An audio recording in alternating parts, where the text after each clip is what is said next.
Good morning बच्चों पिछली class में आपने पढ़ा फैमिली प्लानिंग, जिसमें दो प्रकार की विधियां बताई गई थी, एक स्थायी और एक अस्थायी। आज हम उसी से रिलेटेड टॉपिक पढ़ाएंगे जिसका नाम है यौन संचारित रोग एवं उनकी रोकथाम। तो लिखेंगे यौन संचारित रोग एवं उनकी रोकथाम। यौन संचारित रोग एवं उनकी रोकथाम। आप जानते हैं कि यौन संचारित रोग क्या होते हैं, यानी कि ऐसे रोग जो यौन से संबंधित हों, यानी कि जो रिप्रोडक्शन से संबंधित हों, जो जननांग से संबंधित हों, वे सारे रोग यौन संचारित रोग कहलाते हैं।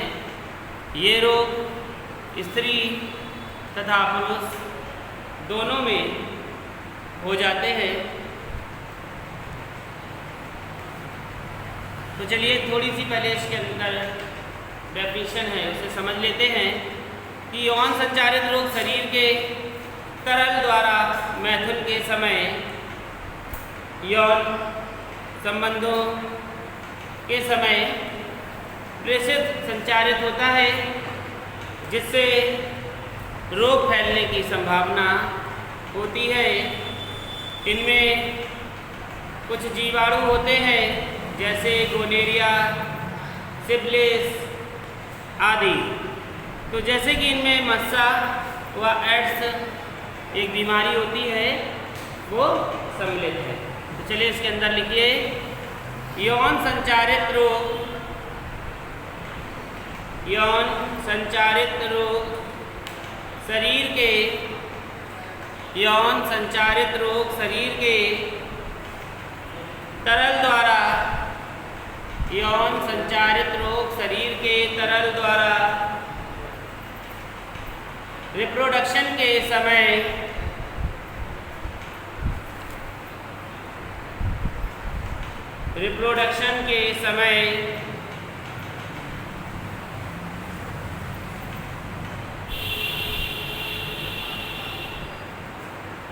संचारित होता है। रिप्रोडक्शन के समय संचारित होता है, उससे निम्न रोग हो जाते हैं। उससे निम्न रोग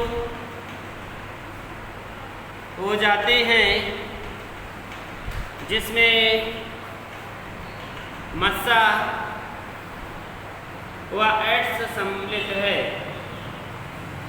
जिसमें मस्सा व एड्स AIDS एड्स सम्मिलित है। देखिए यह जीवाणु जनित तथा वायरस संक्रमण से फैलते हैं। ये जीवाणु तथा वायरस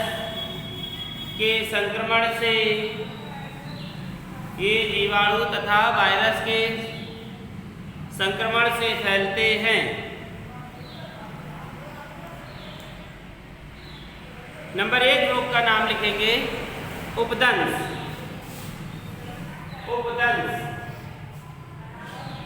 ये एक प्रकार का रोग है उपदंश।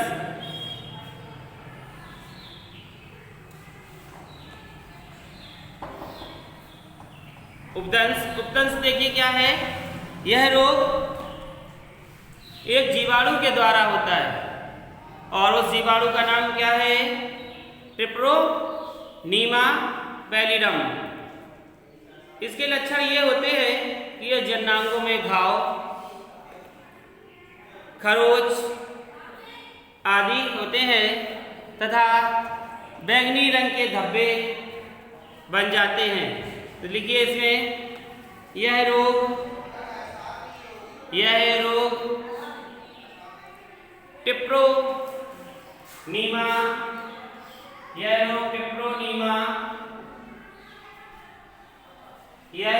टिप्रोनीमा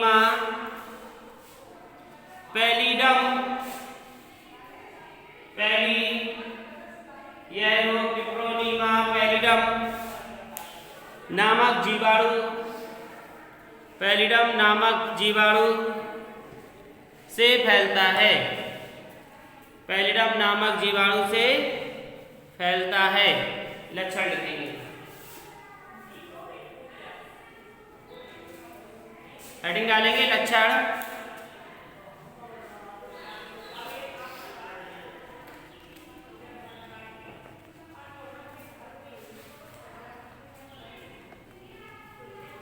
यह इससे जननांगों में घाव, इससे जननांगों में घाव,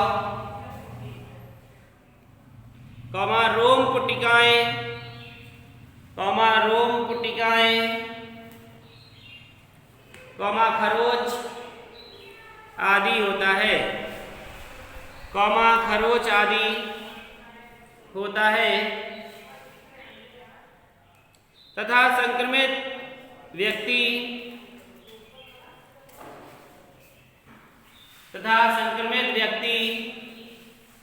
के संक्रमित स्थान पर तथा संक्रमित व्यक्ति के संक्रमित स्थान पर एक बैंगनी सा वृत्ताकार घाव, एक बैंगनी सा वृत्ताकार घाव बन जाता है।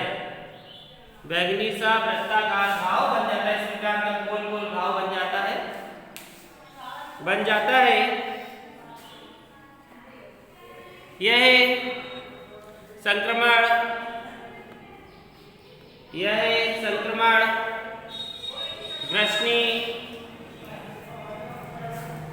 यह संक्रमण ग्रसनी यानी कि अंदर है ना, ग्रसनी मलाशय की श्लेष्मा में हो सकता है। मलाशय की श्लेष्मा में हो सकता है।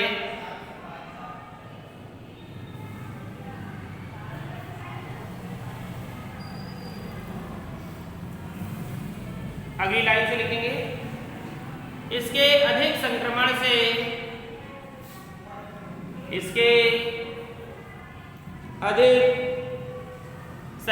से रुधिर स्राव यानी कि बहुत अधिक रुधिर बहता है। रुधिर स्राव, पक्षाघात,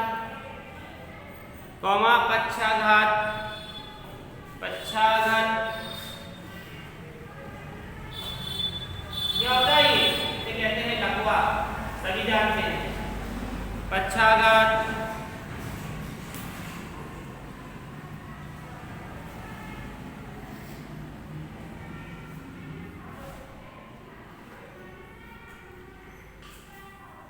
पागलपन आदि हो सकता है,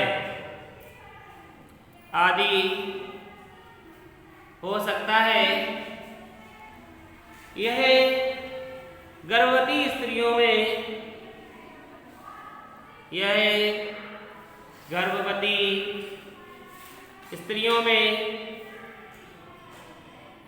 रोग भ्रूण के लिए भी घातक होता है। रोग भ्रूण के लिए भी घातक होता है। तो देखिए, जैसे किसी व्यक्ति को या किसी स्त्री को यह रोग है और उसके शरीर में क्या है, भ्रूण है, पल रहा है, तो वह हो सकता है कि यह रोग किस पे हो जाए, उस बच्चे को जो उसके भ्रूण में है। ठीक है, चलिए अब लिखेंगे रोकथाम एवं उपचार। रोकथाम एवं उपचार।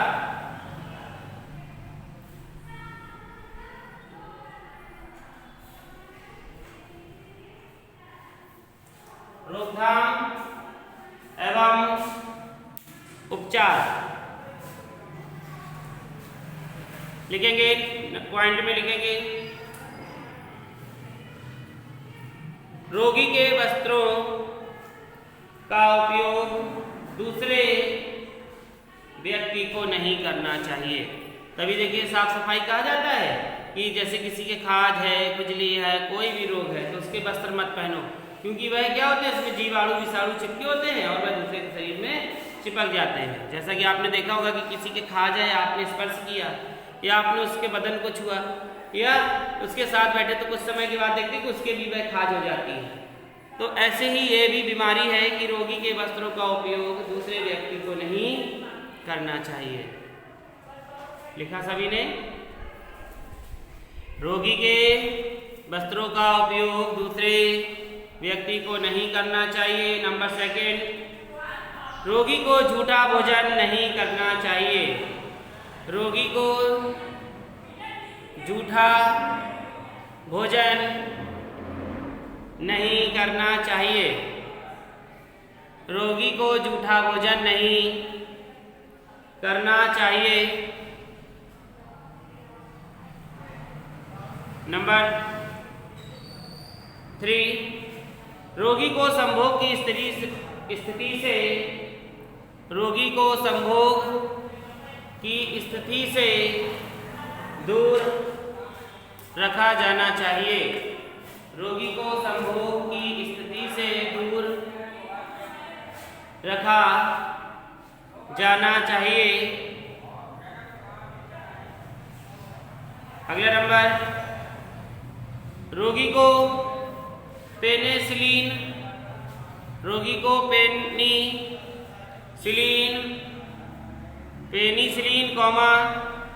टेट्रासाइक्लिन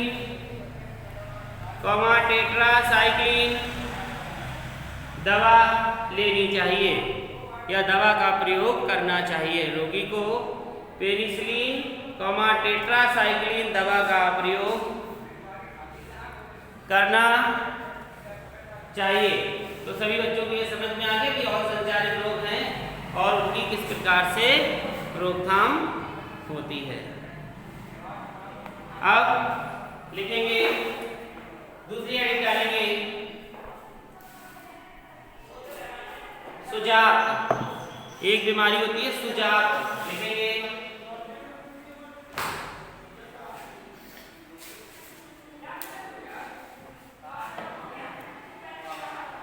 इसमें लिखेंगे यह रोग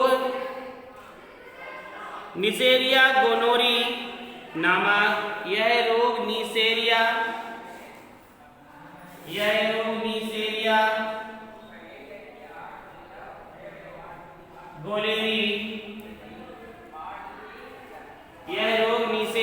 गोलेरी नामक जीवाणु द्वारा फैलता है।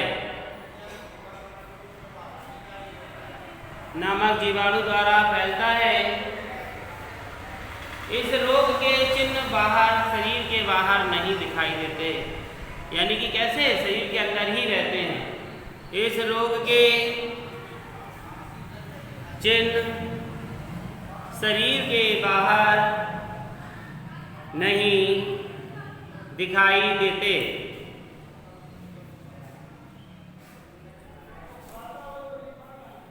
हेडिंग डालेंगे लक्षण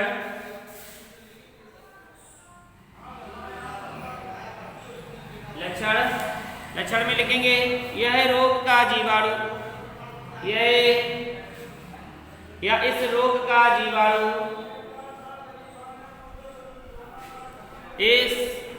रोग का जीवाणु स्त्रियों एवं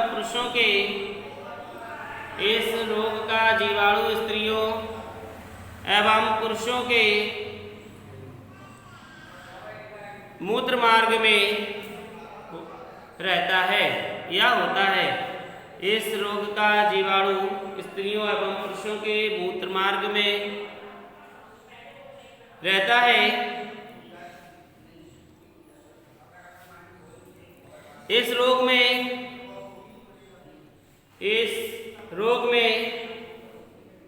संक्रमित व्यक्ति को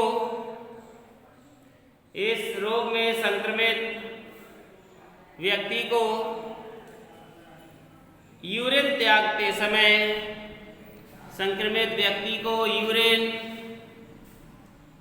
समय जलन महसूस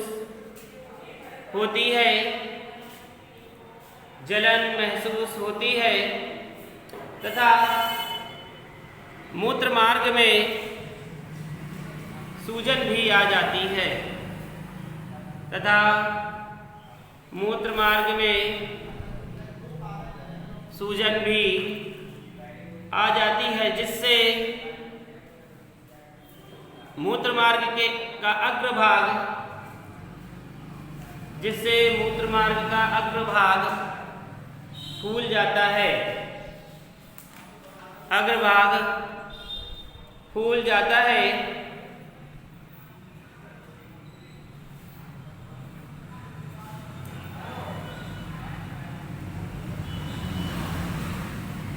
यदि इस रोग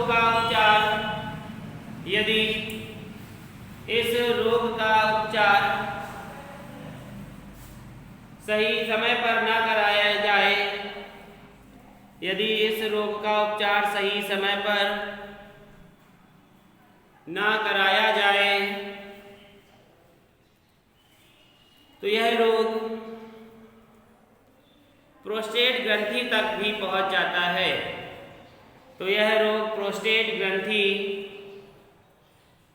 तक फैल जाता है, जिससे उपचार कराना कठिन होता है।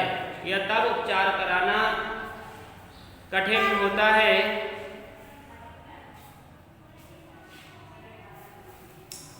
अब लिखेंगे रोकथाम एवं उपचार।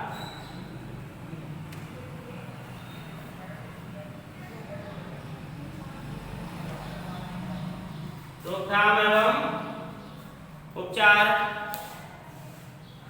यानी कि इसमें क्या रोकथाम करनी चाहिए, क्या इसका उपचार करना चाहिए। पहला पॉइंट लिखेंगे तेज धूप में घूमना, तेज धूप में घूमना, अचार व गर्म, अचार का मतलब खट्टे पदार्थ, ठीक है, अचार व गर्म तथा अधिक मसालेदार पदार्थों का सेवन नहीं करना चाहिए, तथा अधिक मसालेदार पदार्थों का सेवन नहीं करना चाहिए।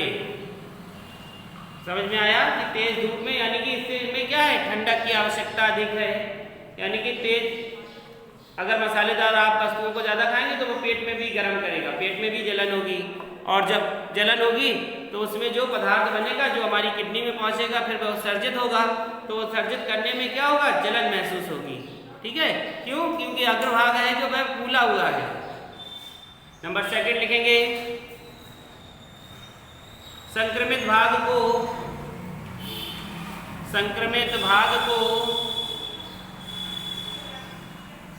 खुली हवा में रखना चाहिए, संक्रमित भाग को खुली हवा में रखना चाहिए तथा उसकी स्वच्छता पर विशेष ध्यान देना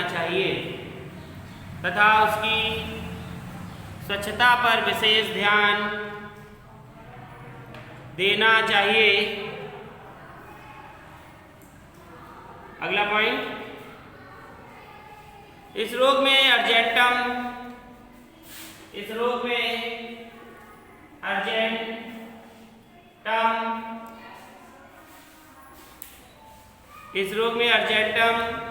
नाइट्रिकम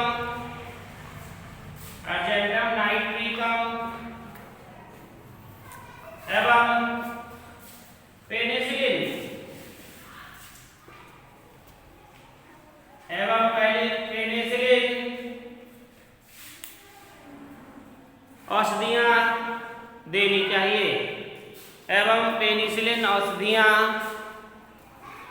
देनी चाहिए, ठीक है बच्चों। तो आपको ये समझ में आया कि सूजन क्या है, एक प्रकार का रोग है। कैसा रोग है? यौन रोग है, ठीक है। और ये संक्रमण फैलता कैसे है? किसी के संपर्क में आने से, ठीक है। जैसे यौन क्रिया संपर्क करने से भी यह रोग फैल जाता है। तो आज आपने इसके बारे में दो लक्षण पढ़े, एक उपदंश तथा दूसरा सुजाक। कल इसी के और जो लक्षण हैं जैसे एड्स, ये कल हम आपको बताएंगे, जिसका विषाणु क्या है, HIV। बहुत खतरनाक रोग है जो अभी तक लाइलाज है, जिसका अभी तक इलाज नहीं है, उसकी जानकारी ही उसका इलाज है।